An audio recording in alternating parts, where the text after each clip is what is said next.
My friend Don McCrosty makes red diamond mandolins, A style and F style. Nothing has a tighter curve than the scroll of the binding on an F style mandolin. When Don saw me binding this solid body and trying to get around the tight curves, he showed me this binding trick. This is a gluing jig. It's a nylon breadboard or a cutting board from Walmart. I routed a slot in it that accepts my pieces of binding. Then I drop them down in here, 3 pieces separate, into the groove. My groove is 200 thousandths wide and 7/32 of an inch deep. That's the size binding I want. I take the raw strips and put them in the slot, and when I get to the corner I heat it with a heat gun, and it just gets supple and I can bend right around the curves. And I press it down in to dry. Cool, really.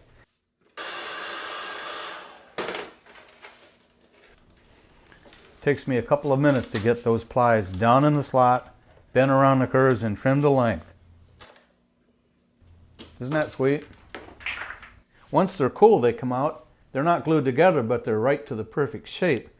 And then I put them back into the jig and use acetone, brushing it on the plies to glue it together. The acetone swells it up a bit, so it's a tight fit coming out. And I've got holes in the bottom of the slot so I can tap it out. And key points.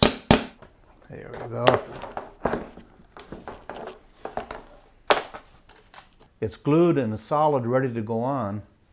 And probably the hardest part of it was to make a very accurate shape of my body that's just the right size to be small enough to account for a ball bearing router bit going around to make the exact size slot. It was really worth it to do that because you need 4 pieces like this to do one of these bodies. 2 on the front and 2 on the top. This is gold, stick-it gold sandpaper, 120 grit, and I'm using that to get the squeeze out off the inside and the outside. There's always going to be a little glue.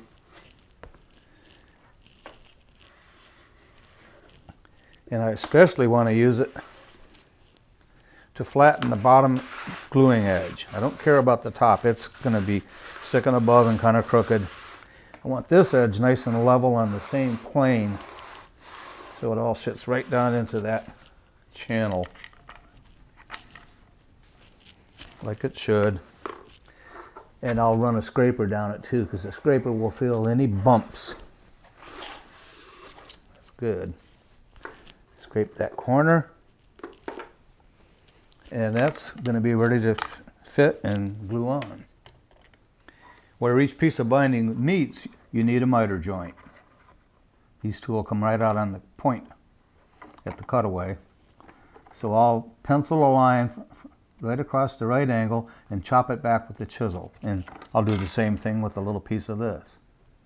You can't cut too much plastic at once because it's hard and thick, so you have to nibble it by degree.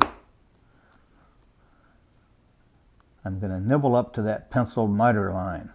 I'm also trying to keep it very square from top to bottom, because if the bottom is shallow at an angle or the top, the joint doesn't come together and look good. In fact, when I get to the final cut, I like to stay a little bit shy of the pencil mark and leave it long because it'll mush together with the glue.